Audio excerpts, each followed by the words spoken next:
السلام علیکم ورحمۃ اللہ وبرکاتہ۔ الحمد للہ والصلاة والسلام علی سیدنا محمد بن عبد اللہ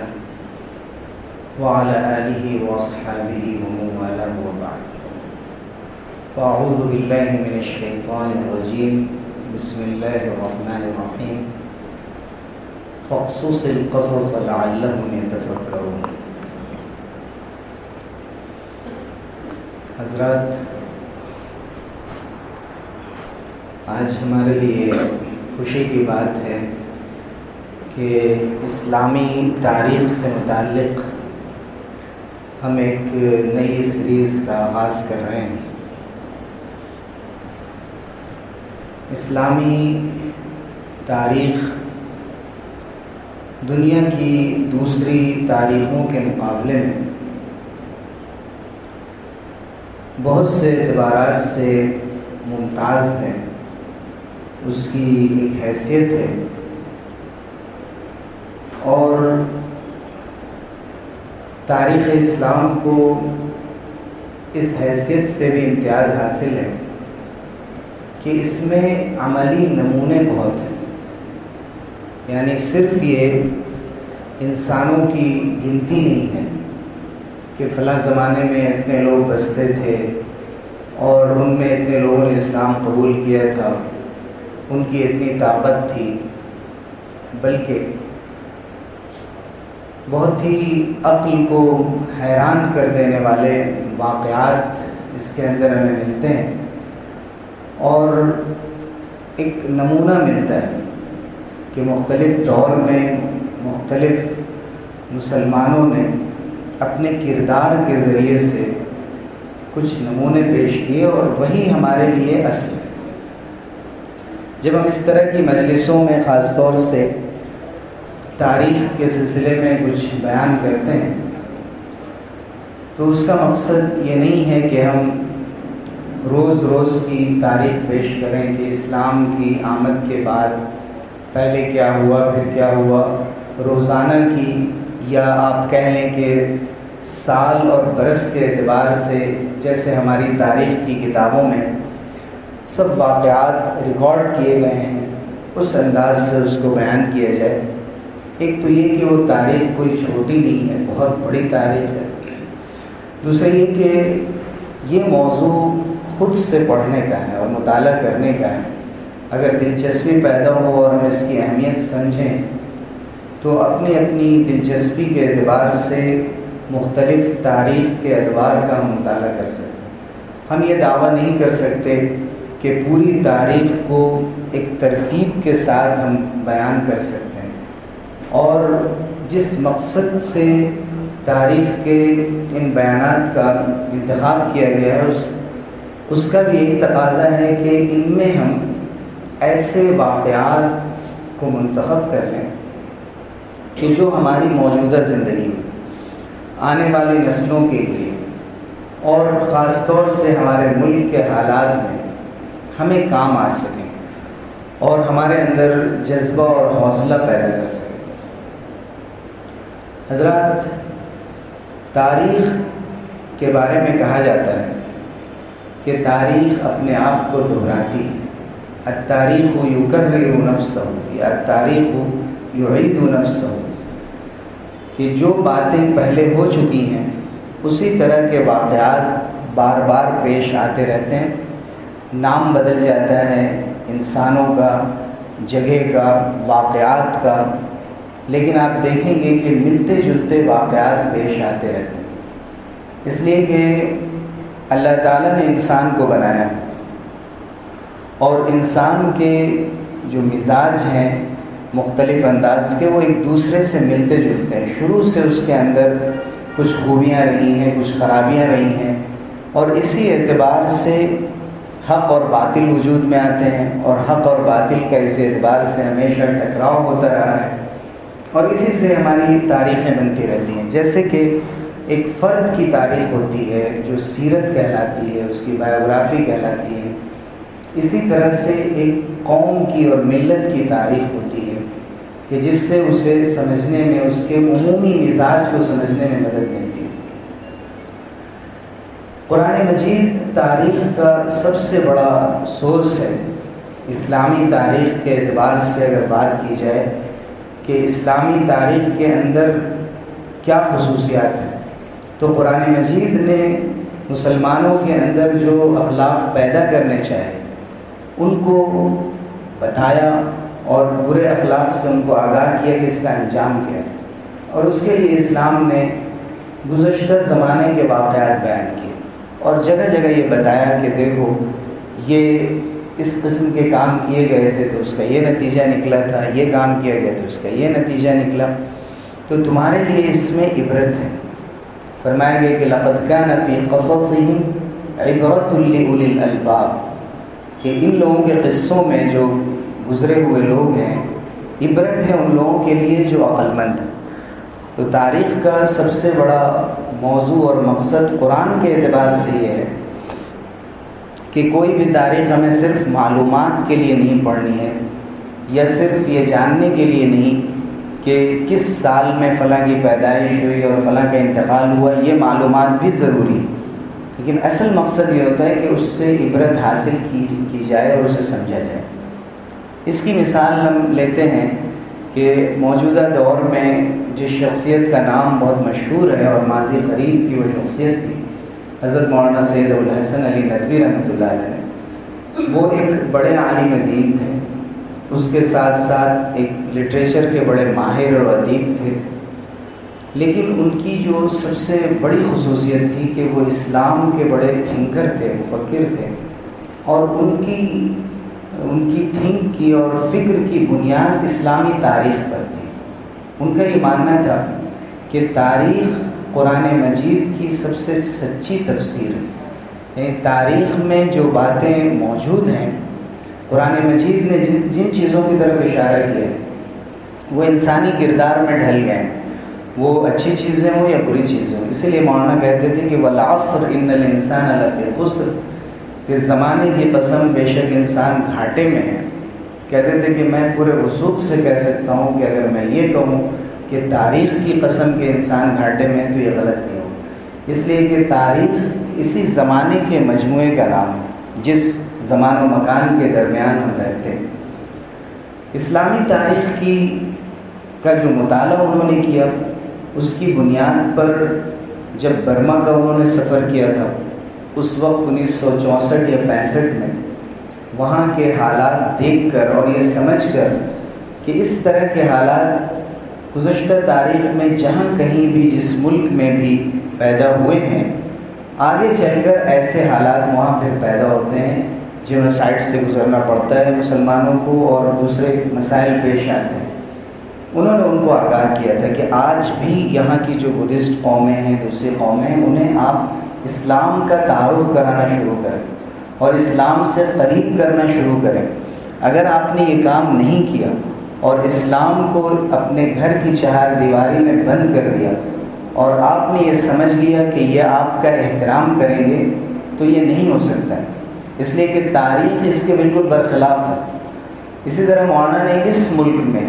بارہا یہ بات کہی کہ اس ملک کو اسپین بنانے کی تیاری ہو رہی ہے، اس ملک میں وہی تاریخ دہرائی جائے گی جو اندلس میں دہرائی گئی تھی، کہ مسلمانوں کو زیر کرنے کی، ان کو ٹارچر کرنے کی، ذہنی طور پر ان کو شکست دینے کی کوشش کی جائے گی۔ مولانا نے اپنی بہت سی تحریروں اور تقریروں میں یہ کہا تھا کہ سب سے اخیر میں جہاں انقلاب کا قدم پہنچے گا وہ آپ کی مسجدیں ہیں، اس لیے اپنی مسجدوں کو آباد کیجیے اور مساجد کے اندر مکتب قائم کیجیے۔ یہی وہ مکتب ہیں جو آئندہ آنے والی نسلوں کے ایمان کی حفاظت کر سکے گی۔ ورنہ مولانا کا کہنا تھا کہ علی گڑھ مسلم یونیورسٹی تک جب بات پہنچ گئی تھی اور اس پر بھی اعتراض ہونے لگا تو مولانا نے یہ کہا تھا کہ اب یونیورسٹی تک بات پہنچ چکی ہے، اب اس ملک میں مدارس کا نمبر آئے گا اور جتنے مدارس قائم ہیں پھر ان کے سلسلے میں بھی جانچ پڑتال کی جائے گی اور ان کو دبانے کی کوشش کی جائے گی۔ ان کو معلوم ہے کہ یہ اصل سرچشمہ ہے، یہاں سے دین سوسائٹی کے اندر جاتا ہے اور اس سے لوگ جذباتی طور پہ مربوط رہتے ہیں، اور آج ہم دیکھ رہے ہیں کہ جس قسم کے حالات تیزی سے بدلتے چلے جا رہے ہیں، ان میں مولانا کی جو تاریخی بصیرت تھی اس کا صاف اظہار ہوتا ہے، اور اس سے انکار نہیں کیا جا سکتا۔ تو میں نے ایک مثال دی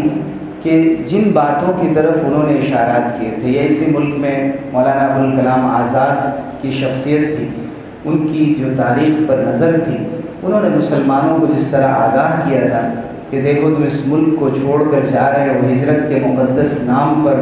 تم اس ملک میں اجنبی بن جاؤ گے اور ہمیشہ مہاجر کہلاؤ گے۔ وہ لوگ نوشتہ دیوار کو پڑھتے تھے، صرف خبریں نہیں پڑھتے تھے، خبر کے پیچھے کی حقیقت کیا ہے اسے جاننے کی کوشش کرتے تھے، اور یہ اسی وقت ممکن ہوتا ہے جب کہ ہم نے یہ سمجھ رکھا ہو کہ اسلام کی مخالفت کے کیا طریقے رہے ہیں، اور شروع سے کس قسم کے حربے استعمال کیے جاتے ہیں، کس جملے کا کیا مطلب ہوتا ہے۔ اگر 9/11 کے بعد دنیا میں یہ کہا جانے لگا، مسلمانوں کی دہشت گردی کے سلسلے میں بات ہونے لگی، تو اسے بعض لوگ ایک خبر سمجھیں گے، ایک نیوز سمجھیں گے، لیکن جن کی نظر تاریخ پر ہے وہ یہ سمجھیں گے کہ یہاں سے ایک نئی جنگ کا آغاز ہو رہا ہے۔ یہ جنگ اب جنگ کے میدان میں نہیں ہوتی ہے، تیروں اور تفنگوں اور تلواروں سے نہیں ہوتی ہے، لیکن یہ ایک ایسی سرد جنگ ہوتی ہے جو پوری قوم کو ذہنی طور پر ڈیمیج کر کے رکھ دیتی ہے، اور وہ ہمیشہ اپنے ڈیفنس میں لگ جاتی ہے۔ اور مسلمانوں نے بھی یہی کیا کہ بجائے اس کے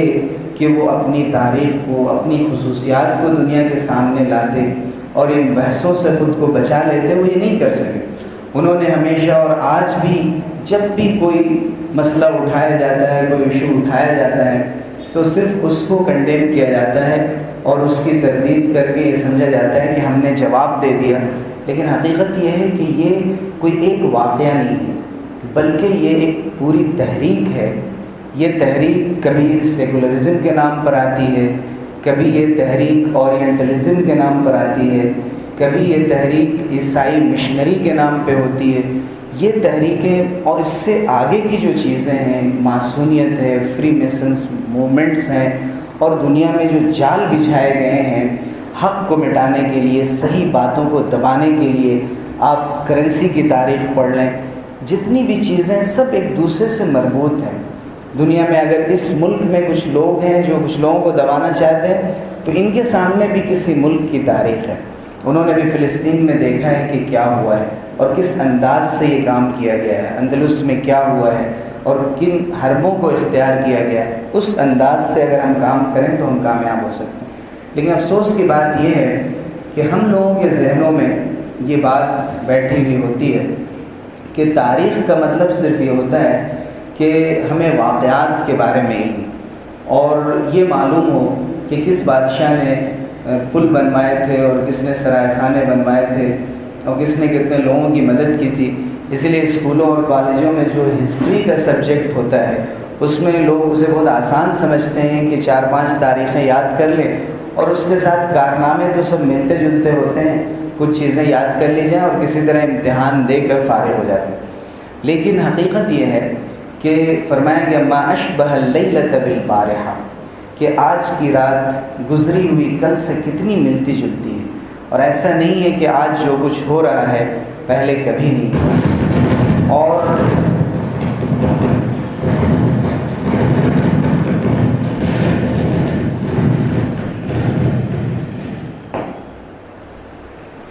اسی طرح ہم یہ ذکر کریں گے کہ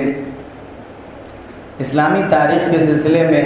قرآن مجید میں جو قصے بیان کرنے کی بات کہی گئی اور حضور اکرم صلی اللہ علیہ وسلم سے فرمایا گیا فَقْصُصِ الْقَصَصَ لَعَلَّهُمْ يَتَفَكَّرُونَ،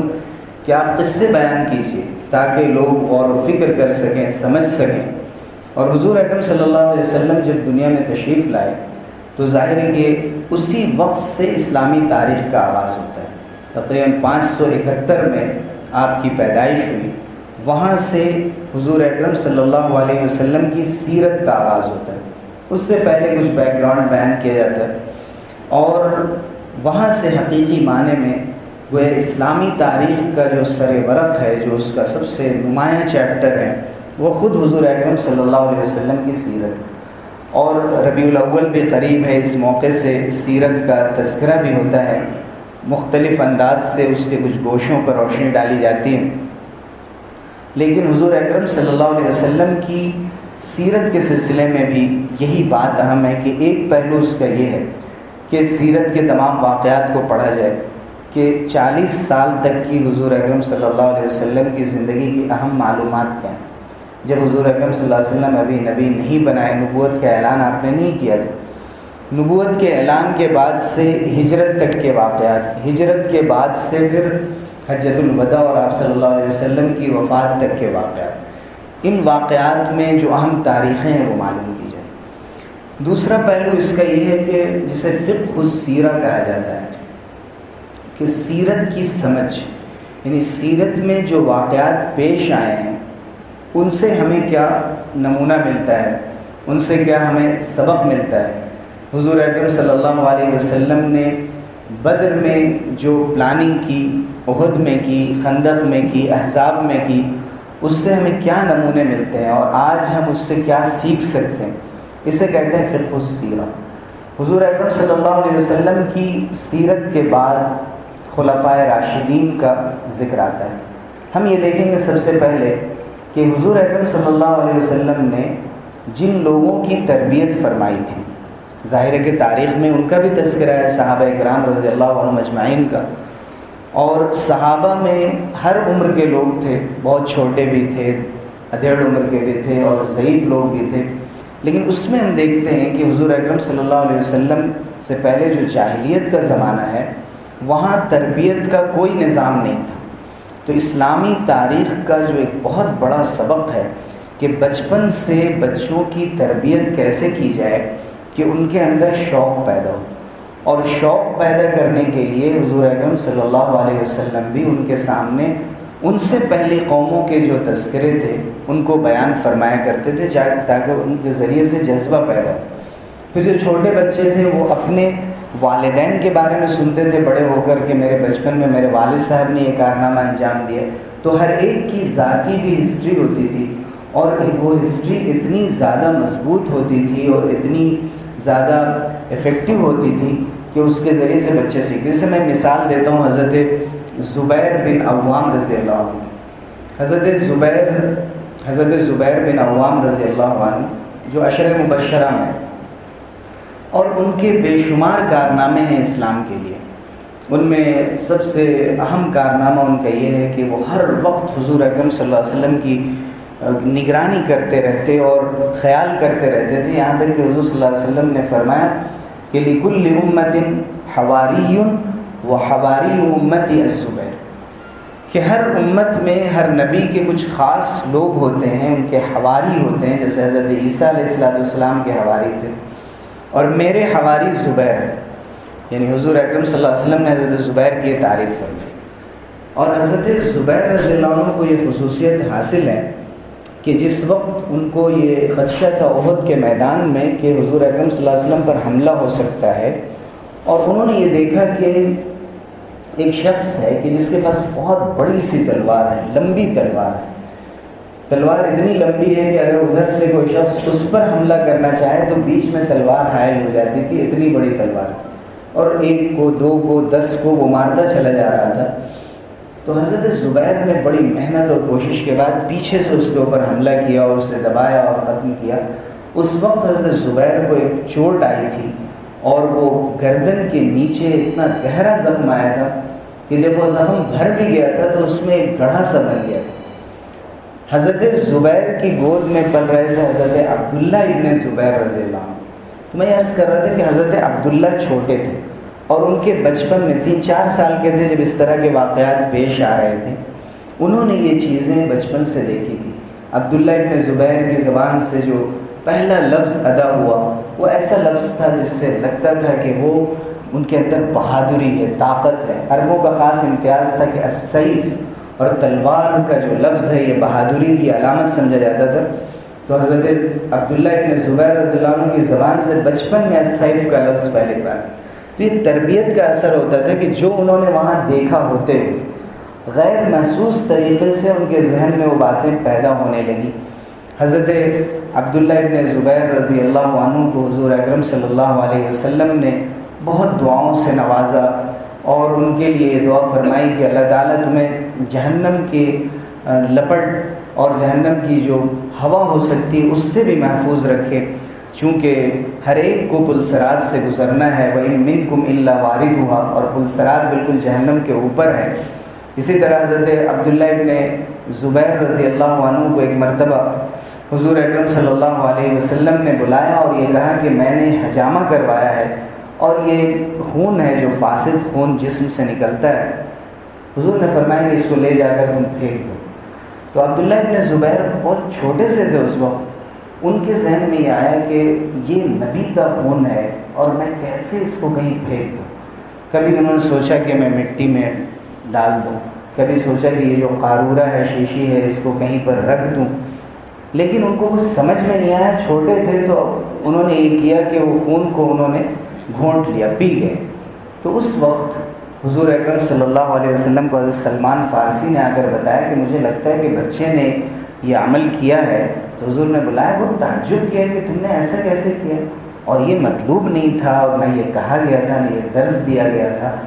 لیکن ان کے ذہن میں یہ جو تقدس تھا نبی کا، جو جذبہ تھا، اس کی وجہ سے ان کو لگا کہ میں کیسے حضور کا خون زمین پر ڈال دوں، اور انہوں نے یہ عمل کر لیا۔ خیر حضور صلی اللہ علیہ وسلم نے سمجھایا کہ یہ نہیں کرنا چاہیے، لیکن ساتھ میں ان کو اس بات کی چند دعائیں دی، اور حضور اکرم صلی اللہ علیہ وسلم نے اشارہ فرما دیا کہ اس بچے کا جو جذبہ ہے اور اس کا رخ ہے یہ ابھی سے طے ہو گیا ہے، اور یہ معلوم ہے کہ اس کے اندر ایک کوالٹی ہے۔ اور کچھ ہی دن بعد حضور نے دیکھا کہ 9 سال کی عمر تھی حضرت عبداللہ بن زبیر کی۔ انہوں نے اپنے چھوٹے چھوٹے بچوں سے کہا کہ سارے بڑے بڑے صحابہ جا کر حضور کے پاس بیٹھتے ہیں،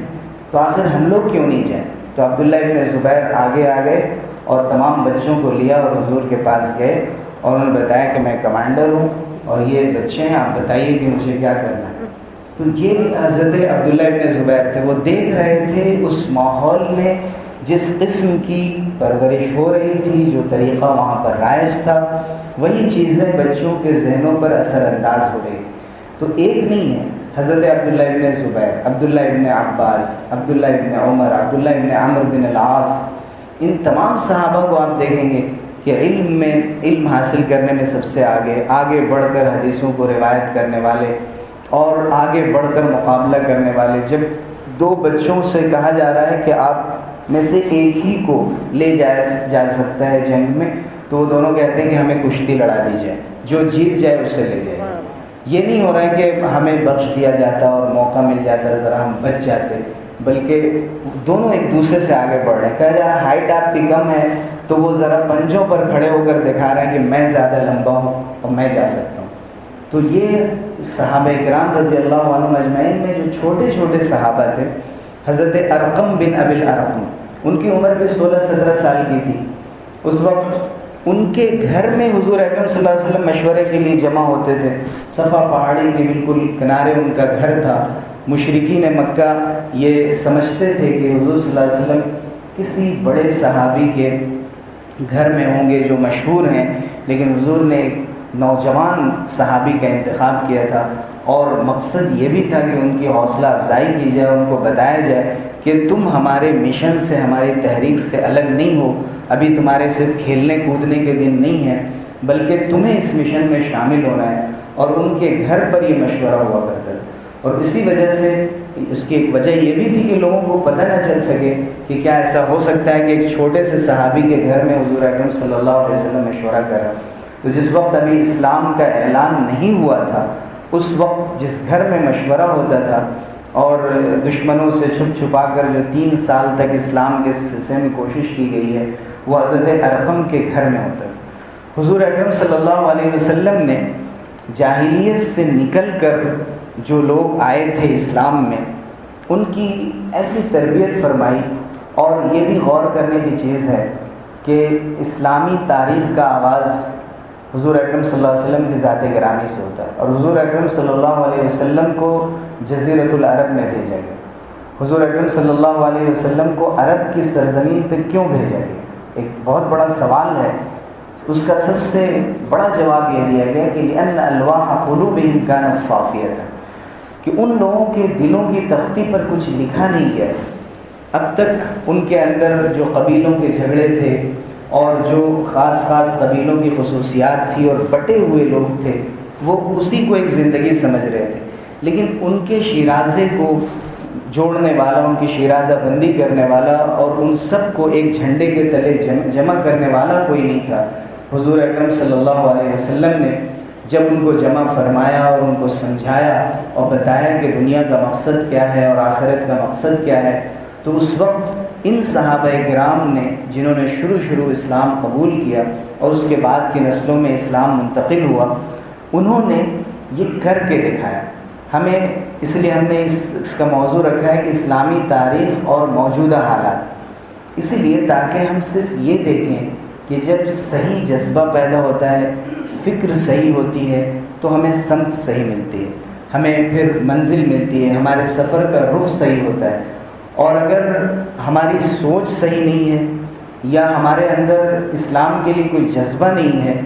تو پھر نہ ہماری زندگی میں انصاف ہوگا، نہ ہماری زندگی کے اندر اخلاق و معاملات کا سلیقہ ہوگا،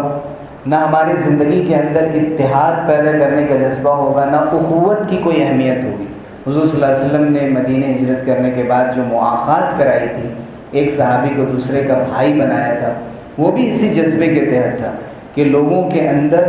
ایک دوسرے کا احترام پیدا ہو اور ایک دوسرے کا ساتھ دینے کی صلاحیت پیدا ہو، وہ صرف اپنے لیے نہ جیتے ہوں بلکہ دوسروں کو گلے لگانے اور ان کے تقاضوں کو سمجھنے کی بھی صلاحیت۔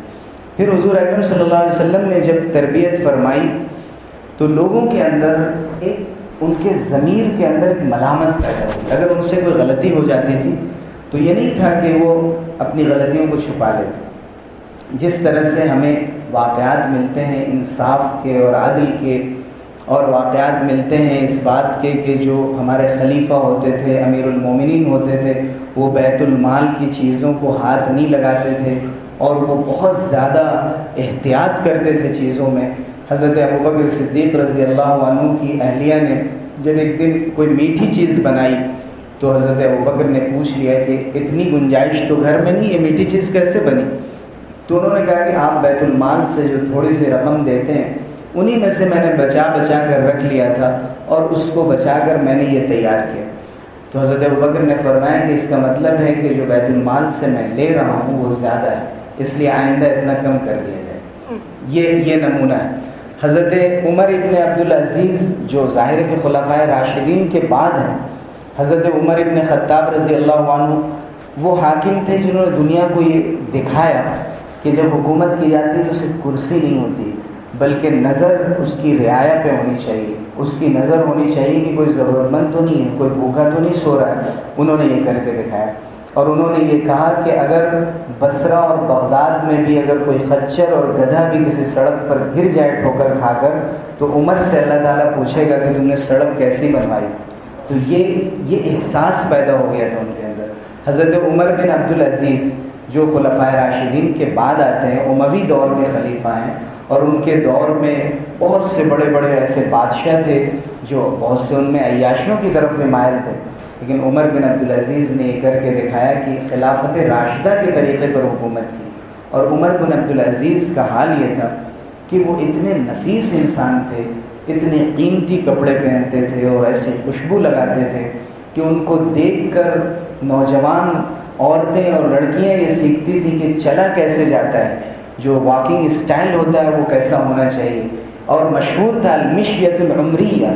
عمر کی چال۔ عمر بن عبدالعزیز کی خاص چال تھی، ان کا ایک اسٹائل تھا کہ نوجوانی کا ایک دبدبہ کیا ہوتا ہے اور ایک خوبصورتی کیا ہوتی ہے، وہ عمر بن عبدالعزیز نے کر کے دکھایا تھا۔ اور وہ ناز و نعمت کے پلے ہوئے تھے، طرح طرح کے کھانے اور کپڑے اور لباس اور پوشاک، کوئی کمی نہیں تھی۔ لیکن جب ان کو یہ تربیت کا اثر تھا کہ جب ان کو کرسی ملی تو عمر بن عبدالعزیز کا حال یہ تھا کہ وہ اس لیے خطبے کے منبر پر دیر سے آتے تھے کہ ابھی ان کا کپڑا سوکھ رہا ہوتا تھا اور اتنی پوشاک بھی نہیں تھی ان کے پاس کہ وہ خوبصورتی کے ساتھ اور اہتمام کر کے آ سکے۔ اور وہ لکھ رہے ہوتے تھے، جب حکومت کا کوئی کام انجام دے رہے ہوتے اور چراغ جل رہا ہوتا اور پرسنلی کوئی ملنے کے لیے ان سے آ جاتا تو وہ اس چراغ کو بجھا دیتے اور اپنا جو ذاتی چراغ تھا وہ جلاتے تھے کہ کہیں ایسا نہ ہو کہ اللہ ہم سے پوچھ لے کہ یہ چراغ تو حکومت کے پیسوں کا تھا، تم نے اپنے ذاتی کام کے لیے اس کو کیسے استعمال کیا۔ حضرت عمر ابن عبدالعزیز رحمۃ اللہ علیہ نے یہ کر کے دکھایا، اور اسی طرح ہماری پوری اسلامی تاریخ اس سے بھری گئی۔ اس کے ساتھ ان کے اندر ایک جذبہ پیدا ہو گیا تھا کہ ضمیر کی ملامت بہت زبردست تھی۔ یہ نہیں کہ زنا کے لیے 4 گواہوں کی ضرورت ہوتی ہے، لیکن صحابہ کے دور میں جو 1-2 واقعات ہوئے وہاں گواہوں کی ضرورت ہی نہیں پڑی، خود سے آ کر اقرار کر رہے ہیں بار بار۔ مثلا حضرت ماعز اسلمی کا واقعہ بہت ہی مشہور ہے کہ وہ آ کر حضور کے سامنے اقرار کر رہے ہیں کہ مجھ سے غلطی ہو گئی ہے، مجھ سے خطا ہو گئی ہے۔ حضور صلی اللہ علیہ وسلم بار بار اعراض کر رہے ہیں کہ تم نے باضابطہ یہ گناہ نہیں کیا ہوگا، بلکہ صرف نظر پڑ گئی ہوگی، صرف تم نے چھو لیا ہوگا اور کچھ تھوڑا بہت کچھ ہو گیا ہوگا، تم نے زنا نہیں کیا ہوگا۔ لیکن وہ بار بار آ کر کہہ رہے ہیں، 4 بار کہا کہ واللہ لقد زنیت، اے اللہ کے رسول مجھ سے یہ گناہ ہو گیا ہے، مجھے پاک کر دیجئے، مجھ پر سزا جاری کر دیجئے تاکہ اللہ کے عذاب سے ہم بچ جائیں۔ اور یہ صرف مردوں میں نہیں تھا، عورتوں کے اندر بھی یہ جذبہ پیدا ہو گیا تھا۔ امرأت غامدیہ کا مشہور قصہ ہے کہ حضور اکرم صلی اللہ علیہ وسلم کے پاس آئیں اور حضور اکرم صلی اللہ علیہ وسلم سے کہا، یا رسول اللہ انی قد زنیت فطہرنی، اے اللہ کے رسول مجھ سے زنا ہو گیا ہے، مجھے پاک کر دیجئے۔ تو حضور نے فرمایا کہ جاؤ کل آنا۔ کل آئیں، پھر کہا، یا رسول اللہ لما تردنی، اے اللہ کے رسول آپ مجھے کیوں واپس کر رہے ہیں؟ لعلک ان تردنی کما رددت ماعزا، جیسے آپ نے ماعز کو واپس کر دیا تھا ویسے آپ مجھے واپس کر دیں گے؟ فواللہ انی لحبلی، آپ دیکھیے کہ مجھے حمل بھی ہے اور یہ اس بات کا ثبوت ہے کہ مجھ سے یہ غلطی ہوئی ہے۔ کہتے ہیں کہ اما لا فاذهبی حتی تلدی، کہ جاؤ جب پیدائش ہو جائے بچے کی تب آنا۔ پھر آئیں اور ان کے ہاتھ میں بچہ تھا اور انہوں نے کہا کہ ھذا قد ولدتہ، پھر آپ صلی اللہ علیہ وسلم نے فرمایا کہ جاؤ اس کو دودھ پلاؤ، جب بچہ کھانے لگے تب آنا۔ تو جب بچہ ذرا بڑا ہوا تو اس کو لے کر آئیں، بھولی نہیں کہ ہم سے یہ گناہ ہوا ہے۔ اس کے ہاتھ میں بچے کے روٹی کا ٹکڑا تھا، اور پھر کہا کہ اللہ کے نبی میں نے اس کا دودھ بھی چھوڑا دیا ہے اور اس نے کھانا کھانا شروع کر دیا ہے، اس لیے مجھ پر آپ سزا جاری کر دیجئے۔ رسول اللہ صلی اللہ علیہ وسلم نے پھر ان پر سزا جاری فرمائی، اور اس وقت خالد ابن ولید رضی اللہ عنہ سامنے سے آ رہے تھے، اور جب مسلمانوں نے ان کے اوپر، چونکہ وہ شادی شدہ تھی تو رجم کیا گیا تھا، اور ان کے اوپر جب پتھر اور کنکری ماری گئی اس وقت ان کے سر پر لگا اور خون بہنے لگا، اور حضرت خالد کے چہرے پر ذرا سا خون آ گیا تو حضرت خالد ابن ولید کی زبان سے کوئی برا لفظ نکل گیا کہ اتنی بدترین عورت ہے اور اس کا خون میرے اوپر آ گیا۔ تو اس وقت رسول اللہ صلی اللہ علیہ وسلم نے سن لیا اور آپ نے فرمایا مہلن یا خالد، اے خالد ذرا رک جاؤ، فوالذی نفسی بیدہ لقد تابت توبۃ لو تابها صاحب مکث لغفر له، کہ خالد اس نے ایسی توبہ کی ہے کہ اگر کوئی ناجائز ٹیکس وصول کرنے والا بھی کوئی توبہ کرتا،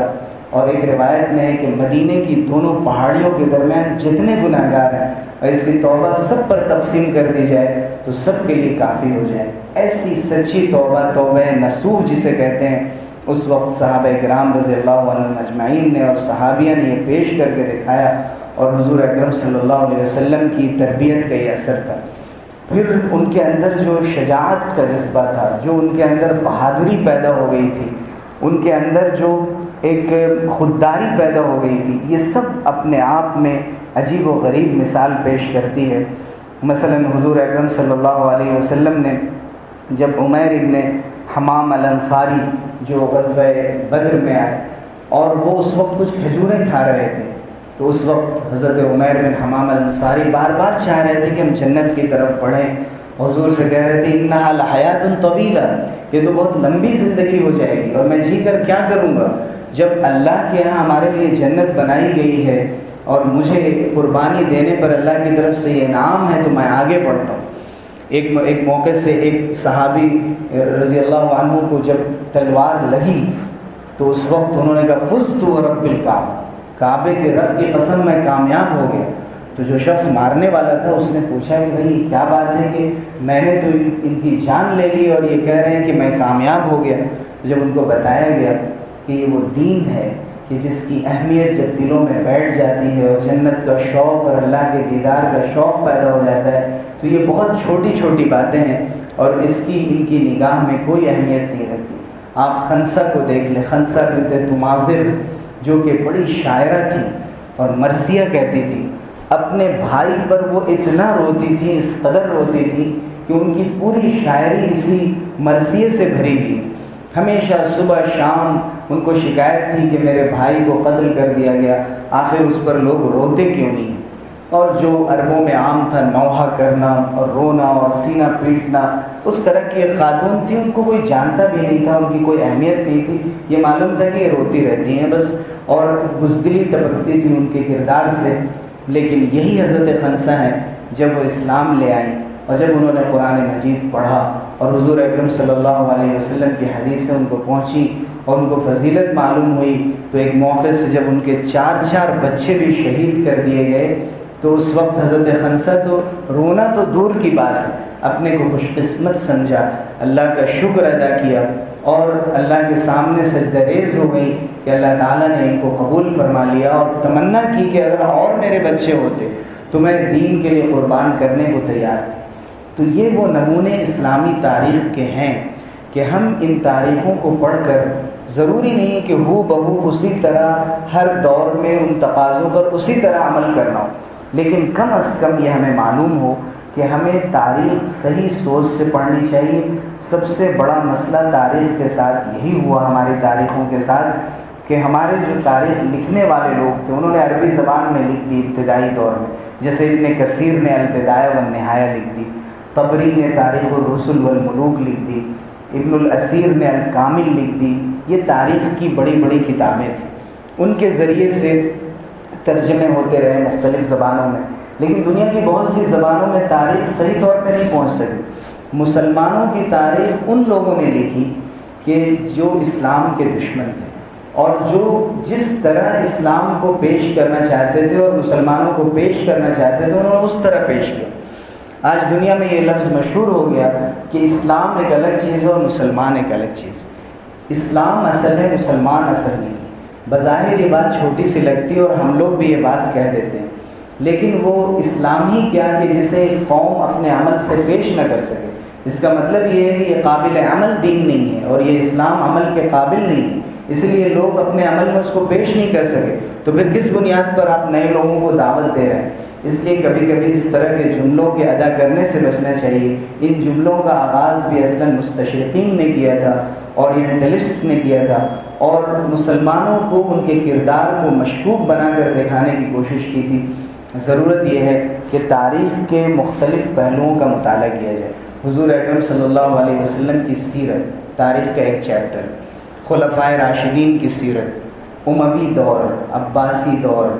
سلجوقی دور, اسی طرح سے عباسیوں کے جو مختلف چھوٹی چھوٹی ان کی حکومتیں تھیں ان کی تاریخ, فاطمی دور کی تاریخ, ایوبی دور کی تاریخ, غلاموں کی جو مصر اور اس کے اطراف میں حکومت رہی اس کی تاریخ, اس کے بعد ادھر سمرقند اور بخارا کے علاقے میں ماوراء النہر میں جو مسلمانوں کی حکومت رہی ان کی تاریخ, اور اس کے ساتھ ساتھ پھر آخر میں عثمانی تاریخ کہ مارچ 1924 میں جب کہ خلافت کا نام و نشان دنیا سے مٹا دیا گیا اور اس لفظ کو داغدار کیا گیا. جیسے آج دہشت گردی کا لفظ ہے, ویسے خلافت کے لفظ کو ایک غلط معنی میں پیش کرنے کی کوشش کی گئی, تو جو نام کی خلافت بھی بچی ہوئی تھی وہ بھی دنیا سے ختم ہو گئی. پھر مسلمانوں کی تاریخ یہاں پہ نہیں رکتی ہے. مسلمانوں کی تاریخ بھی یہ تو سیاسی تاریخ ہوئی, یہ تو پولیٹیکل ہسٹری ہے ان کی کہ عہد بعہد اس کو پیش کیا گیا. لیکن مسلمانوں کی قرآن کی الگ تاریخ, حدیث کی الگ تاریخ ہے, فقہ کی الگ تاریخ ہے کہ جو اسلامی فقہ ہے اس کی تشکیل کیسے ہوئی, کون تھے امام ابو حنیفہ, کون تھے امام شافعی اور امام مالک اور امام احمد بن حنبل, ان کے کون شاگرد ہوئے, کیسے یہ مسلک دنیا میں پھیلا اور کیوں پھیلا, کیوں اس کی ضرورت پڑی. یہ تاریخ کا ایک مستقل حصہ ہے. اسلامک جو لٹریچر ہے اس کی ایک الگ تاریخ ہے. اسلام میں مسلمانوں کے جو تمدنی کارنامے ہیں, جو ہماری یونیورسٹیز کے اندر اسلامک اسٹڈیز ہوتی ہے, اسلامک اسٹڈیز کے اندر صرف یہ نہیں پڑھایا جاتا ہے کہ قرآن و حدیث کا تعارف کرا دیا جائے، بلکہ مسلمانوں کے کارنامے پڑھائے جاتے ہیں کہ سائنس میں مسلمانوں نے کیا کارنامہ انجام دیا، اس کے ساتھ ساتھ سوسائٹی کو بلڈ کرنے میں، اور علم الاجتماع جسے کہتے ہیں جو سماجیات کا علم ہے، مثلا ابن خلدون ہیں جنہوں نے مقدمہ ابن خلدون لکھی ہے، وہ اس کے بانی سمجھے جاتے ہیں، انہوں نے کیسے سوسائٹی کو سمجھا ہے، تعلیم کی کیا اہمیت ہے، علاج اور معالجے کی کیا اہمیت ہے، کاروبار کی کیا اہمیت ہے، آرٹ کی کیا اہمیت ہے، جو فائن آرٹس ہیں ان کی کیا اہمیت ہے، اور ہر ایک میں مسلمانوں نے کارنامے انجام دیے، اور صرف ایک علاقے کی جو تاریخ لکھی گئی ہے، مثلا سید صباح الدین عبد الرحمن ایم اے جو دارالمصنفین کے رفیق تھے، اور انہوں نے بہت سارے ہندوستانی تاریخ پر کام کیے، تو انہوں نے دیکھا ہے کہ تمدنی کارنامے اس ملک میں مسلمانوں کے کیا ہیں۔ مثلا اس ملک میں مسلمانوں نے لوگوں کو کھانا سکھایا، ان کو پہننا سکھایا، ان کو گزر اوقات کرنے کا طریقہ سکھایا، انہوں نے یہ سکھایا کہ چھوٹی چھوٹی صنعتیں کیا ہوتی ہیں، کیسے چیزیں بنائی جاتی ہیں، انہوں نے میڈیکل سائنس میں کیا ترقی دی، کیا بنیادیں فراہم کی۔ پوری دنیا کی تاریخ کو سمیٹ کر دیکھا جائے تو کوئی ایسا گوشہ نہیں ہے کہ جس کی اہمیت ہم ایک دوسرے سے کم کر سکیں۔ تو جب بھی ہم اسلامی تاریخ کی بات کریں تو صرف یہ نہیں ہوتا ہے کہ صحابہ کرام رضی اللہ عنہم اجمعین یا خلفائے راشدین وغیرہ کے کچھ حالات پڑھ لیے جائیں، بلکہ اس پورے پس منظر کو جب ہم سامنے رکھتے ہیں، اور جو شہروں کی تاریخ ہیں، بغداد کیا تھا، دمشق کیا تھا، قاہرہ کیا تھا، لاہور کیا تھا، اور ہمارا حیدرآباد کیا تھا، اور انہوں نے دنیا کو کیا دیا تھا، اس کی کیا تاریخ تھی، اور کیا اسباب رہے ان کے ختم ہونے کے، ان کے سقوط کے، ان کے ڈاؤن فال کے، اور کس وجہ سے مسلمانوں کے پیچھے جانے میں صرف ان کی بدعملی کی اہمیت ہے، صرف اس وجہ سے وہ پیچھے چلے گئے کہ ان کے اعمال خراب ہو گئے۔ اعمال کی خرابی پہلے بھی موجود تھی، ایک سبب ہے، لیکن دوسرے اسباب میں سے یہ بھی ہے کہ انہوں نے تاریخ سے یہ سبق نہیں لیا کہ علم حاصل کرنے کے طریقے ہمارے پاس کیا ہونے چاہیے، بچیوں کو تعلیم سے جوڑنے کے طریقے کیا ہونے چاہیے، کیسے معاشرے کے اندر ہمارے کاروبار کے طریقے ہونے چاہیے۔ آج ٹیکنالوجی کا دور ہے تو نوجوانوں کو کیسے چھوٹی چھوٹی لاگت لگا کر ان کو کاروبار سے جوڑنے کے کیا طریقے مسلمانوں نے پیش کیے ہیں، اور کس طرح مسلمانوں نے یہ کیا ہے کہ جو را مٹیریل ہے جو نوجوانوں کا، اس خام مال کو لے کر کسی کام کا بنایا جائے اور ان کو لگایا جائے۔ الحمدللہ آج بھی بہت سے لوگ اس قسم کے کام کر رہے ہیں، لیکن جب ہم ان چیزوں کو پڑھتے ہیں اور سمجھتے ہیں تو ہمارے اندر اس کا دو بڑا فائدہ ہوتا ہے۔ ایک تو ہمارے اندر اعتماد پیدا ہوتا ہے کہ اگر مسلمانوں کو مٹ جانا ہوتا تو ہلاکو نے جب بغداد پر حملہ کیا تھا تو مسلمان مٹ گئے ہوتے، نیپولین نے جب مصر پر حملہ کیا اس کے بعد کیا چیز تھی جو بچنے والی تھی، اور اس طرح کے ہزاروں واقعات ہیں، لیکن اس کے باوجود بھی اللہ تعالیٰ کا فیصلہ ہے کہ اس امت کو اس دنیا میں اپنی شان کے ساتھ اور اپنی خصوصیات کے ساتھ باقی رہنا ہے، اور ان کو دنیا کے سامنے نمونہ پیش کرنا ہے اور سامنے آنا ہے۔ تو ہمیں ایک تو سبق ملتا ہے کہ مسلمان کن کن حالات سے نکل کر دوبارہ ابھرے ہیں، اور وہ مٹ نہیں گئے، ختم نہیں ہو گئے، تو ہم بھی ابھر سکتے ہیں، ان حالات سے نکل سکتے ہیں۔ اور دوسرا ایک اہم فائدہ یہ ہوتا ہے کہ ہم اپنی تاریخ سے اور اپنے اسلاف کے کارناموں سے ہم واقف رہتے ہیں، اور ہم پورے اعتماد کے ساتھ دنیا کے سامنے اس کو پیش کر سکتے ہیں، اور اس کی روشنی میں ہم آگے کا سفر طے کر سکتے ہیں۔ اللہ تعالی ہم سب لوگوں کو اس کی سمجھ عطا فرمائے۔ آج ہمارا مقصد یہ ہے کہ یہ تمہیدی گفتگو کر لیں، اس کے بعد انشاءاللہ ہم آئندہ پھر جو اہم چیزیں، جو اہم واقعات ہیں ان کو ذکر کر کے اس سے ملنے والے اسباب انشاءاللہ ذکر کریں گے۔ جزاکم اللہ۔ اللهم انت السلام ومنك السلام تبارك ربنا وتعاليت يا ذا الجلال والاكرام۔ اللهم صل على سيدنا محمد وبارك وسلم۔ ربنا آتنا في الدنيا حسنة وفي الآخرة حسنة وقنا عذاب النار، وصلى الله تعالى على خير خلقه محمد وآله وأصحابه أجمعين برحمتك يا أرحم الراحمين۔